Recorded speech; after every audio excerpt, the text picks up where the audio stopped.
Telugu legal focus ప్రేక్షకులకి నాగరగు నమస్కారాలు. ఒక సంచలనమైన comments 2 days back chief justice of India justice YV Chandrachud చేయటం జరిగింది.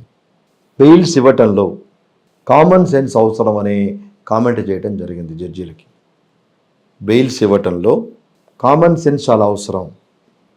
అంటే బెయిల్స్ ఇచ్చే అధికారం మ్యాజిస్ట్రేట్ కోర్ట్స్కి, డిస్ట్రిక్ట్ కోర్ట్స్కి, హైకోర్ట్స్కి ఉంటుంది.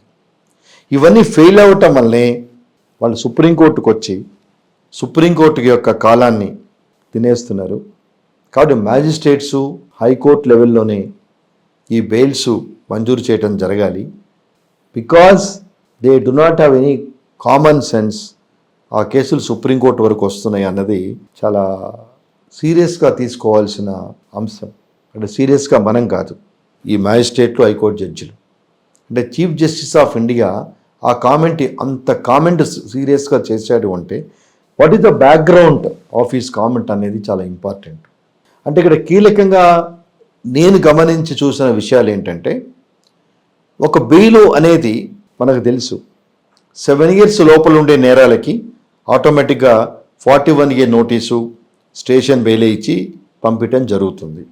But at the same time 7 సంవత్సరాలు లోపలున్న శిక్ష అయినా, ఫర్ ఎగ్జాంపుల్ 420 తీసుకుంటే, చాలా సందర్భాల్లో ఆర్థిక నేరాల్లో అలాగే ఈ రియల్ ఎస్టేట్ స్కామ్స్లో ఇట్లాంటి వాటిల్లో 7 సంవత్సరాలు శిక్షా పరిమితి ఉన్న ఆ నేర తీవ్రతను బట్టి రిమాండ్ చేయటం జరుగుతుంది.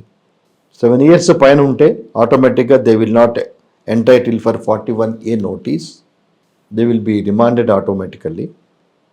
వేరాజ్ 7 years శిక్షలు ఉన్నా, నేను మీకు చెప్పినట్టు ఆర్థిక నేరాలు, రియల్ ఎస్టేట్లో మోసాలు, చిట్ ఫండ్స్లో అదే ఆర్థిక నేరాలు, వీటన్నిటి కింద వచ్చినప్పుడు మ్యాజిస్ట్రేట్ రిమాండ్ చేస్తాడు. ఇక్కడ ఎందుకు ఈ మాట chief justice of India use చేయడం జరిగిందంటే, నా అనుభవం ప్రకారం ఏమని, కామన్ సెన్స్ అవసరం అని. ఇక్కడ జరుగుతున్న పర్యవసానాలు ఏంటంటే, చాలా కేసుల్లో నేను చూసిన అనుభవంతో, ఎప్పుడైతే ఒక నేరం జరిగిందో ఫస్ట్ వాలిపోయేది ఎలక్ట్రానిక్ మీడియా, ప్రింట్ మీడియా. సరే, ప్రింట్ మీడియా ఎంతో చదివి వదిలేసిన ఎలక్ట్రానిక్ మీడియా మనిషి మైండ్లో కూర్చుంటుంది. బాగా గుర్తుపెట్టుకోండి, మనం 10th క్లాస్లో ఏం సబ్జెక్టు చదివామో గుర్తు లేకపోయి ఉండొచ్చు, కానీ 6వ క్లాస్లో ఏం సినిమా చూసామో మనకు మొత్తం గుర్తొస్తుంది. ఎందుకంటే దృశ్యం అనేది, అంటే ఎలక్ట్రానిక్ మీడియా అనేది such a powerful, it directly inducts in our mind. So అలాగే ఈ నేరం జరిగగానే ఈ మీడియా ఛానల్స్ రకరకాల కథనాలు, అంటే ఆ కేసుకు సంబంధించి ప్యారలల్ ఇన్వెస్టిగేషను, డిబేట్లు, నెక్స్ట్ రకరకాల పర్సనల్ ఇంటర్వ్యూస్, ఇవన్నీ ఎప్పుడైతే చేయటం జరుగుతుందో ఆ కేసు యొక్క ఇంపార్టెన్సు చాలా ఎక్కువ అవుతుంది. సో ఆ కేసు ఎప్పుడైతే సెన్సేషనల్గా తయారైందో, జడ్జిలు కూడా మనుషులే, వాళ్ళు మళ్ళాగా సాయంత్రం ఇంటికి వెళ్తే టీవీ చూస్తారు. లేదా అతను చూడకపోయినా కుటుంబ సభ్యులు, ఏమండి బలాని కేసు మీ దగ్గరకు వచ్చిందంటే కదా, దాని గురించి ఛానల్స్ ఇలా చెప్తున్నాయి, ఇలా చేస్తున్నాయి, ఇలా ఉంది అనుకుంటారు అని జనరల్గా కుటుంబ సభ్యులు చెప్పడం జరుగుతుంది. సో ఎప్పుడైతే ఈ కేసు హై ప్రొఫైల్ కేసుగా మారిందో, ఎప్పుడైతే మీడియా డిబేట్స్లో తిరుగుతూ ఉందో, జడ్జెస్కి ఒక తెలియని కన్ఫ్యూజన్ స్టేజ్లో ఉంటారు నేను అనుకుంటున్నాను.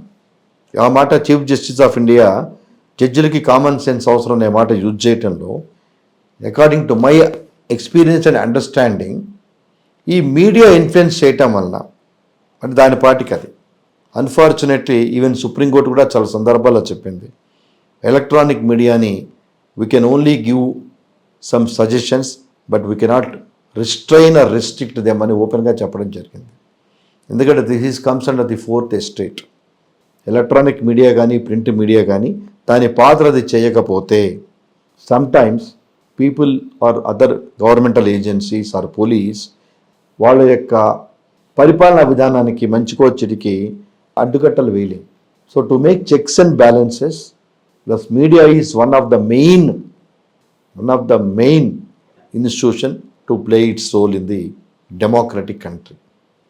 సో ఎప్పుడైతే ఆ పర్టికులర్ కేసు యొక్క కథనాలు కంటిన్యూస్గా రిపీట్ అవుతూ ఉన్నాయో, చాలామంది మైండ్స్లో ఇండెక్ట్ అవుతూ ఉందో వీళ్ళు బెయిల్ ఇవ్వటానికి ఆలోచిస్తారు. సో చాలా సందర్భాల్లో చూడండి, అవినాష్ రెడ్డి కేసు, వాళ్ళ తండ్రిని రిమాండ్ చేశారు, కొడుకు యాంటిసిపేటరీ బెయిల్ ఇచ్చారు. ఇది రివర్స్ గేర్ అన్నమాట. ఒకే మర్డర్ కేసులో ముద్దాయిలుగా పిలువబడిన అవినాష్ రెడ్డి తండ్రికి రిమాండ్ చేయడం జరిగింది. అలాగే అవినాష్ రెడ్డి యాంటిసిపేటరీ బెయిల్ కోసం చేస్తే అతను బయట పబ్లిక్గా తిరుగుతున్నా అవైలబుల్గా ఉన్నా సిబిఐ వాళ్ళు తగిన చర్యలు తీసుకోలేదు. ఏమంటే బెయిల్ పెండింగ్ ఉంది. బెయిల్ పెండింగ్ ఉంటే ప్రేక్షకులు గమనించండి, బెయిల్ అప్లికేషన్ పెండింగ్ ఉన్నంత మాత్రాన there is no bar, there is no prohibition for police to take the accused in to custody. బాగా గమనించండి, యాంటిసిపేటరీ బెయిల్ పెండింగ్ ఉన్నంత మాత్రాన దేర్ ఈజ్ నో బార్. అలాగే యాంటిసిపేటరీ బెయిల్ గ్రాంట్ అయిందని చెప్పిన unless the order copy is available with police, still they are empowered to make arrest. Law ఇంత క్లియర్గా ఉంది. ఆర్డర్ కాపీ పోలీస్ వారికి చేరినంత వరకు they are empowered to arrest the person. So ఈ నేపథ్యంలో మ్యాజిస్ట్రేట్ కోర్టులు ఏమనుకుంటాయి, మనం డిస్మిస్ చేద్దాం, మనకెందుకు తలకాయ నొప్పి, వాడు హైకోర్టుకి వెళ్ళి చూసుకుంటాడు. Human tendencies same. మ్యాజిస్ట్రేటు ఆలోచించే విధానమైనా హైకోర్టు జడ్జి ఆలోచించే విధానమైనా ఎప్పుడైతే ఒక కేసు హై ప్రొఫైల్ కేసుగా మారి మీడియా కథనాల్లో నలిగిపోయి తిరుగుతూ ఉందో definitely there is every likelihood of hesitation in granting bail. మనకెందుకు వచ్చింది, మనం కాముకుందాం. అందుకే కొన్ని సందర్భాల్లో ఇటీవల కాలంలో చూస్తే స్ట్రైట్ అవే సుప్రీంకోర్టుకి వెళ్ళి బెయిల్ వేసుకోవటం, సుప్రీంకోర్టు మీరు మా దగ్గరికి ఎందుకు వచ్చారు, సంబంధిత న్యాయస్థానానికి వెళ్ళని సూచించడం, ఇవన్నీ జరుగుతున్నాయి. But how many people can afford to approach the supreme court directly is a debatable question. అంటే ఇక్కడ ఒక విషయం ఉంది, చట్టం దృష్టిలో అందరూ సమానం అంటారు కానీ కాదు. The applicability of law is differentiate to person, it is not equal. కొంతమందికి హైకోర్టుకి వెళ్ళటానికే వెసులుబాటు ఉండదు, అలాంటిది సుప్రీంకోర్టు వరకు వెళ్ళటం అంటే అది కాని పని. So my appeal to viewers are as well as media channels, మీరు మీడియా చేస్తున్నారు బాగానే ఉంది, మీరు దాన్ని వర్కౌట్ చేస్తున్నారు బాగానే ఉంది, దాని ఎండ్ రిజల్ట్ కూడా చేయండి, ఎండ్ రిజల్ట్ కూడా చూపించండి.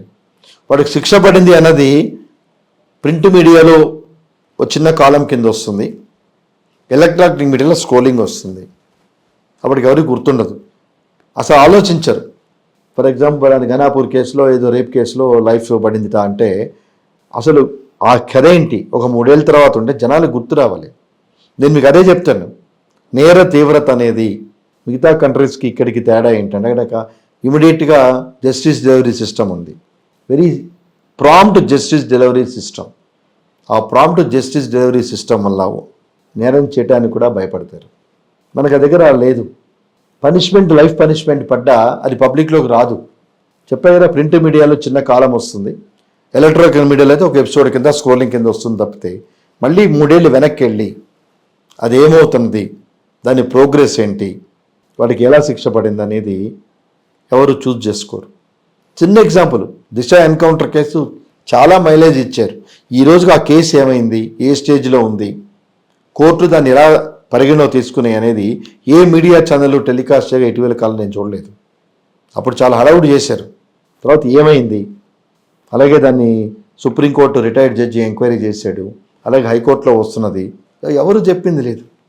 సో అందువల్ల మనం ఒక పర్టికులర్ ఆఫెన్స్ని, ఒక నేరాన్ని, ఒక నేరస్తుని గురించి మాట్లాడేటప్పుడు వీలైనంత వరకు ఇది నా ప్రకారం సబ్జుడీస్ అవుతుంది, కానీ నియంత్రణ లేనప్పుడు let us have self imposition. మనకు సెల్ఫ్ రియలైజేషన్ చాలా ఇంపార్టెంట్. లేకపోతే మన యొక్క టీఆర్పీ రేట్లు, మైలేజీ మన ఛానల్కి ఎక్కువ వస్తున్న ఉద్దేశంలో ఇండైరెక్ట్గా అమాయకులు మనం ఎక్కువ రోజులు లోపల పెట్టే పరిస్థితి మనం తెస్తున్నాం. అంటే అన్ని రోజులు లోపల ఉండాల్సిన అవసరం లేకపోయినా ఈ యొక్క influence of media among the minds of general పబ్లిక్కి మనకు ఎందుకు వచ్చిందనే పరిస్థితి తీసుకొస్తున్నాయని చెప్పి నేను భావిస్తున్నాను. లేదా చీఫ్ జస్టిస్ ఆఫ్ ఇండియా చాలా పవర్ఫుల్ వర్డ్ వాడాడు, జడ్జిలకి కామన్ సెన్స్ అవసరం. What is the sense and common sense? He should use his own brain. ఆ నిరాపణని బట్టి అతను సొంతగా ఆలోచించి, ఎందుకంటే బెయిల్ పిటిషన్ ఆర్గ్యుమెంట్ జరిగినప్పుడు అక్యూజ్డ్ అడ్వకేటు ఆ కేసులో బెయిల్ ఇవ్వచ్చా లేదా అనే జడ్జిమెంట్ని కోర్టు ముందు ప్రవేశపెడతాడు, అలాగే పబ్లిక్ ప్రాసిక్యూటర్ ప్రవేశపెడతాడు. ఈ రెండింటిని బ్యాలెన్సింగ్ చేసుకొని what are the facts and circumstances of the case pending before him for granting of the bail. ఈ సిమిలర్ ఫ్యాక్ట్స్ అండ్ సర్కమస్టెన్సెస్లో అంతకుముందు రాజ్యాంగ న్యాయస్థానం ఏమైనా తీర్పులు ఇచ్చినాయా, వీటన్నిటిని పరిగణలో తీసుకొని డెసిషన్ తీసుకోవాలి తప్పించి they cannot simply wash out their hands and throw the burden on the other superior court. That is the purport of the statement of justice YV Chandrachud 3 days back. అంటే ఈ కథనాలు కుటుంబాన్ని తీవ్రత కలతలకు గురి చేస్తున్నాయి తప్పితే, అలాగే వాళ్ళ మైలేజ్ పెంచుకోవడానికి ఉపయోగపడుతున్నాయి తప్పితే, ultimately they are not achieving, they are not bringing, they are not enlightening the facts of the case to the general public. So let us maintain a disciplined telecast system, especially in legal matters. Legal మ్యాటర్స్ని మనం ఎప్పుడైతే debates చేయటం మొదలు పెడతామో, parallel investigation చేయటం మొదలు పెడతామో, definitely there is every likelihood of impact on the case.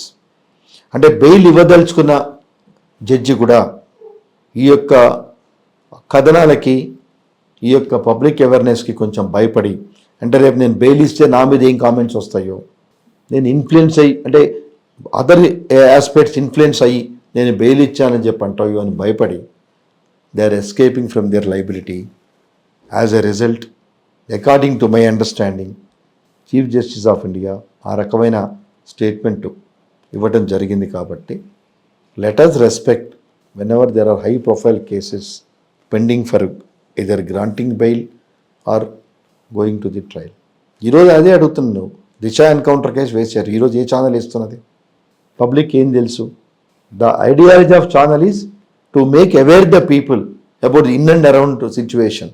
ఆ situation is also equal important. నలుగురు చనిపోయారు, అది ఎన్కౌంటరా, నిజంగా చనిపోయారా ఏంటి ఎవరికి తెలియదు. Court has to decide basing on the facts and circumstances and other materials available before them. So educate చేయాలి అనుకున్నప్పుడు పబ్లిక్ అవేర్నెస్కి let us also make the awareness, bring the awareness among the public తప్పించి, especially let us maintain our own discipline while telecasting the things. అలాగే జనాలు కూడా దీన్ని ఎక్కువ mileage ఇవ్వకుండా, ఏ అడ్వకేట్ అయితే ఆ కేసు గురించి కోర్టులో ఫైట్ చేస్తున్నాడో, let him understand, let him make enlightenment, the judge also, about the activities of the media which are focusing on the particular subject. Namaskar.